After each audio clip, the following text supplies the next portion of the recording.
ఒక ఎకరాకు నీళ్లు పాడాలంటే గంటకు ఒక ఎకరం బారుతుంది. తెలంగాణ రాష్ట్రంలో ఉన్న 58 లక్షల కమతాలల్లా 95% చిన్న సన్నకారు రైతులు, అంటే ఎకరము 2 ఎకరాలు 3 ఎకరాల లోపే.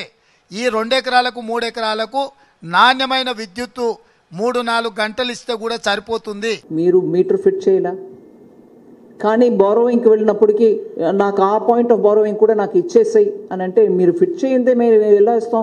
మిగతా స్టేట్స్ అన్నీ కూడా వెంటనే ఫిట్ చేసి మాకు ఆ బారోయింగ్ కూడా ఇచ్చేయండి అని అడిగారు. ఇచ్చేసాం కూడా చాలామందికి.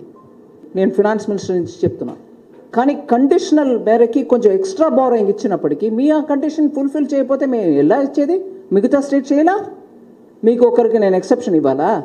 ఈ వ్యవసాయ స్థిరీకరణ జరగాలి అనే దాంట్లో భాగంగా ఉచిత కరెంట్ ఇస్తూ ఉన్నాం అధ్యక్ష. రైతులు ఏంటంటే మేము ఎక్కడ ఉండాలి సార్, మేము రాత్రి ఆడబోయి పెడతామంటే సరే అని చెప్పి 24 hours పవర్ ఇస్తాం. ఆనందంగా ఇప్పుడు మంచిగా పొద్దుట పుట్టిన పంటలు పండిస్తూ ఉన్నారు. చాలా సంతోషం. ఈ ఎఫ్ఆర్బిఎంలో 0.5% మీరు మీటర్లు పెడితేనే మీకు ఇస్తాం. నేను చెప్పినా నేను చచ్చినా సరే నేను పెట్టాను చెప్పి. అంటే ఏమైతుంది అధ్యక్ష, ఇప్పుడు 5 ఏళ్ళకి పెట్టిన అంక్ష అది. 5 ఏళ్ళు ఇంటూ 5,000 25,000 కోట్ల రూపాయలు తెలంగాణ నష్టపోతుంది కేంద్రం అవలంబించే దుర్మార్గమైనటువంటి పాలసీ వల్ల.